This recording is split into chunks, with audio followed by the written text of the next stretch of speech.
Good Sunday evening, friends. I'm First Alert Meteorologist Keith Gibson. Let's get into our Sunday weather discussion. It's great to have you here on our live stream on our app, and our digital page there on our digital channel, I guess you could say, on our news apps, online, and maybe on your smart TV. All right, let's get into our discussion first. Let's just check out a couple of sky cams here. We have a little bit of overcast in Green Bay, mostly cloudy skies. Temperatures are on the chilly side. Manitowoc over at the lakeshore. Fair amount of cloud cover in the region here. Chilly, mainly 20s across our region at this hour. All right, so that's where we stand. Not really a lot of active weather going on currently, which is good news. But we will see what's going to be happening in this first week of December.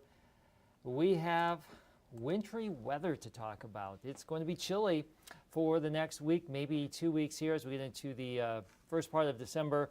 Wintry weather coming our way. We're talking about some gusty wind, some cooler temperatures, a little bit of snow here. Generally speaking, colder than average for the week ahead. As we check out our forecast highs for the work week into next weekend, the average right now is 36. We will be close to that on Wednesday at 35, but by and large, way below that, especially by the end of the work week, Thursday, Friday, struggling into the mid-20s again, blustery and cold, and some wind chills that will be below zero. Recapping our highs today, mid to upper 20s. We fell short because those clouds were really persistent. Some of us stayed in the teens with Toma 18, Wausau 18, 16, and Rhinelander. So it was a chilly Sunday. Let's talk about your Monday here as we get ready for this week. We will be starting out in the teens, likely upper 20s to low 30s. In theory, it should be a little bit warmer. But, at this point, it's just going to be chilly. Winds will be from the northwest at about 10 to 20, so there will still be a bite to the air, but our wind chills will be generally in the teens and 20s, not as extreme as they have been. And there will be a chance for a little bit of light snow in the region. Don't really expect a lot of significant snowfall tomorrow, but it is a possibility. We're going to show you that with First Alert Pinpoint Predictor coming up in just a split second. So upper 20s, low 30s tomorrow. These are the winds from the north and northwest, 10 to 20, and our wind chills will start out in the single digits and teens, climbing into the teens and 20s throughout the course of the day. So a seasonally cold type day for us, slightly below average. Now let's check out First Alert Viper Max right now. We've zoomed on into the UP, and this is where, I'm going to have to go and animate this real quick. Let me bring this up full for you. And this is not the current image. I'm going to go and put the loop in play. We do have some snow shower activity up here in the UP. There's the animation for you. We've been looking at snow showers that have been pretty persistent up there. Marquette, Escanaba, you can see that plotted there on the map. But we're talking about this right now because some of those snow bands could actually migrate and affect parts of northeastern Wisconsin tomorrow. Now, we have no winter weather alerts or anything like that for our coverage area here. But I draw your attention to these advisory areas across the western UP, far north central Wisconsin, and the central UP. These will go through Monday afternoon. So if you're traveling in these directions here, northwest or northeast, there's going to be a little bit more snow.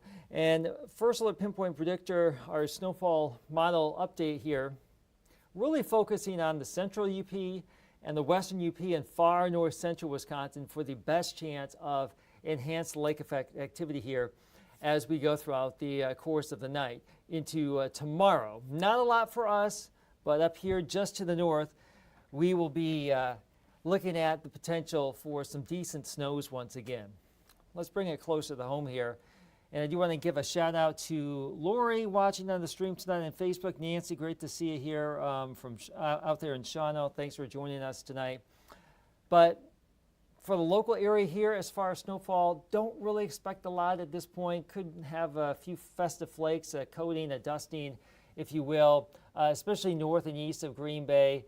But by and large, I don't really think we're going to have a lot that will come out of the snowfall activity for Monday. So just want to put that out there for discussion. We'll be watching things as some of those snow bands start to migrate down from the UP later tonight and tomorrow morning.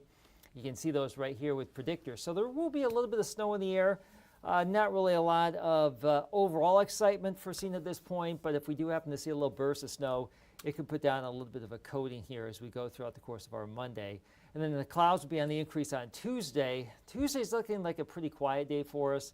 And then our next weather maker comes on in Tuesday night, Wednesday into Thursday. That's a little bit more robust clipper system. It's going to be fast moving. We're going to have a chance for more light snow.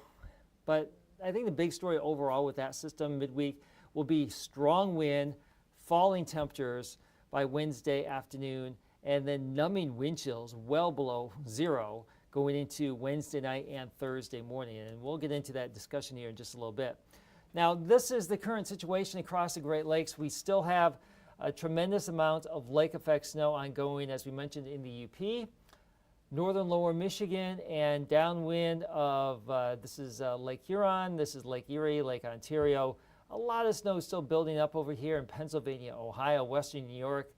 There's a lot of snow still ongoing in the Buffalo area right now. They had a couple of feet of snow over the last 24 hours, about 4+ feet of snow near Watertown, New York. So this is lake effect snow. It usually happens this time of year when that cold air rushes over the warm waters of the Great Lakes. And the Great Lakes have been awfully warm very late into fall because it's been pretty warm.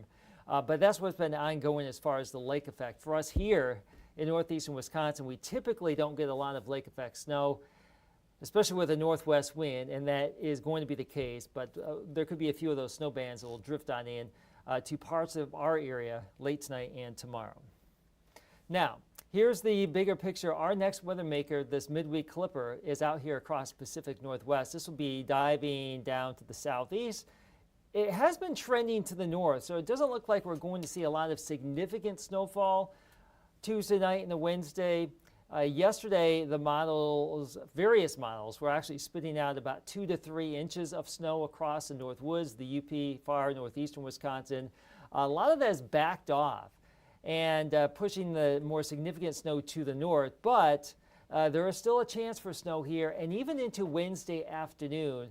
As the actual cold front moves through, we will likely have some showers. We'll be around or slightly above freezing, and then temperatures will plummet. And any residual moisture that is still left on the ground Wednesday night could refreeze and create some slick spots going into your Thursday morning commute. So that would be the primary concern, I think, going into that time frame, along with those gusty winds. So predictor shows this is Tuesday evening. Notice how we will have a little bit more snow activity back to the north, the UP, parts of the arrowhead of Minnesota. And as I animate this, you really won't see a lot that will get into most of northeastern Wisconsin here. But there could be a little bit of snow. I think there's also a chance for some snow going into the afternoon hours on Wednesday behind the cold front. So this is why we're broad brushing the chance for some snow showers here. And then that will go away, and this cold, blustery air is going to move on in here going into our Thursday, and it is going to be quite chilly once again.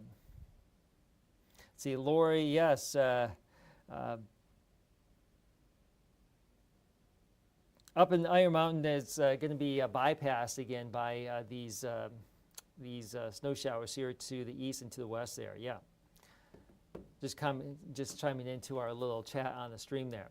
All right, so the big story here, I think, in the middle of the week will be not the small snow chances we just talked about, gusty winds. This is Wednesday evening about 9 o'clock. We think there's going to be some wind gusts around 40 miles per hour here, late Wednesday night into Thursday.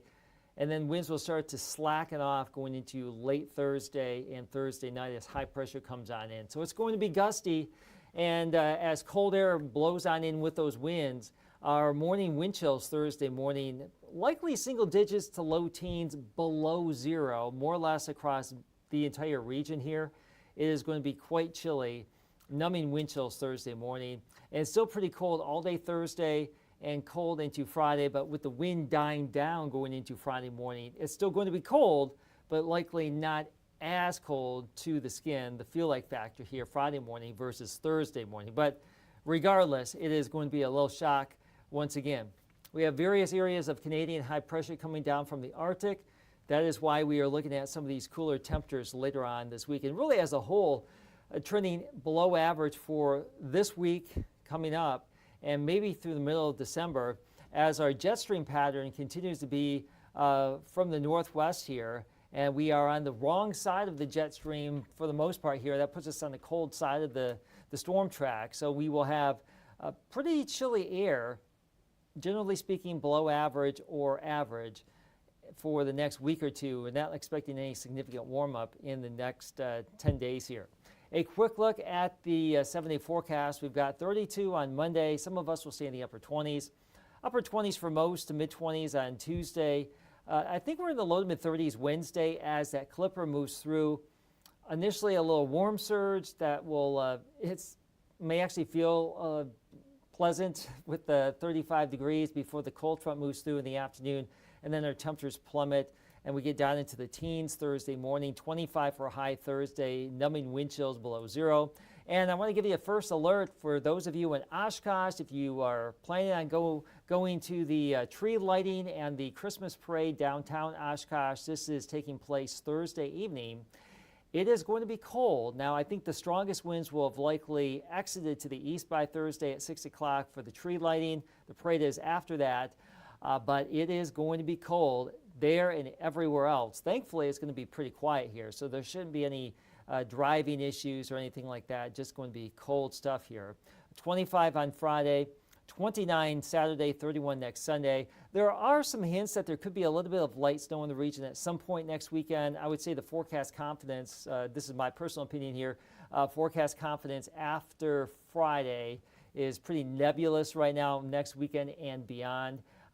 We may have a couple of systems trying to move on through, but they're hard to time out right now. It doesn't look like there's going to be any gigantic storm system there, but there are hints that there could be something coming on through here. Here's a little special feature too. If you are planning on going to Detroit for the Packers game on Thursday evening, perhaps you are driving from Green Bay to Detroit on Thursday itself. Be a long day before the game, but hey, some folks maybe want to do it. With winds off Lake Michigan, that will set up some lake effect snow across southwest lower Michigan. And this is typically the case down here this time of year, anywhere from areas east of Chicago to about Kalamazoo, Michigan, right along I-94. I travel this quite often, going back home to visit my folks there in lower Michigan. And there's a lot of truck traffic there, and any little bit of snow could cause some issues. But that would be an issue if you happen to be going to Detroit on the highways. Maybe you're flying there and you're just going to check out the game. Should be pretty good inside the dome, nice and comfortable, but outside walking around downtown Detroit Thursday evening, temperatures will be in the 20s, and it's going to feel like the mid to low teens with those gusty northwest winds that will be everywhere across the region. So that is what we have in store for us later this week. I showed this on our newscast last night, but I know we were kind of delayed after football. I do want to just mention this, that we are now into December, and we had the warmest December on record last year. Remember how warm it was? Just balmy stuff. I had some buds on some hydrangeas developing around Christmas time last year when we had those record highs in the 50s. Don't foresee that happening this year. We have a very chilly start to the month, as we've been talking about here, but it's worth mentioning. The coldest December on record was back in 1983. The wettest was in 2015, so about a decade ago, where there was almost 6 inches of total precipitation. And the snowiest December on record was 45.6 inches of snow back in 2008. Wow, that'd be crazy if we got that amount of snow this year, but time will tell. We have a whole month to go here. The average high today, 36.23, and by the end of the month, it's 27 and 14. So we are dropping a couple of degrees every couple of days here. This is actually our third driest month of the year, with only 1.75 inches of total moisture expected on average. And typically we would have 13.1 inches of snow, and this would be the second snowiest month of the year. So it's an overall dry month, but it's also one of our snowiest months. And it doesn't take that much snow take that much moisture to produce some snow, especially if the ratio is pretty high. It can be pretty fluffy at times. And we tend to have some fluffier snow as we get colder and colder, as we get deeper and deeper into the winter. So a couple of stats for you here as we look at the rest of the month as a whole here. going ahead. So that's where we are expecting to be going as we go throughout the next little while here. Your 7-day forecast again, pretty wintry, below average for the most part, and we'll have a chance for a little bit of light snow, especially northeast of Green Bay tomorrow, and then a little bit of light snow on Wednesday before we get that burst of wind Wednesday night into Thursday, where our temperatures will crash down into the 20s from the 30s there, and our wind chills will be well below zero for Thursday morning and very chilly on Friday morning as well. So I will be on the news tonight, 10 o'clock with a full forecast, and I'm off tomorrow. I'll be in for Steve Wednesday, Thursday. No. I'll be in for Steve Tuesday, Wednesday, and then I'll be back morning side on Friday and Saturday. So got an interesting week here in the weather office with our schedules all over the place. But again, tonight at 10 o'clock for the full forecast. And there you go. That's the latest and greatest here on our Sunday night. So I hope you have a great week ahead. Hope you have a great long holiday weekend. And if you were involved in the gun deer season, that has concluded now, and hopefully you were successful if you were out there doing that over the last 9 days here in Wisconsin. So with that, we'll let you have a great rest of your Sunday. Have a good night.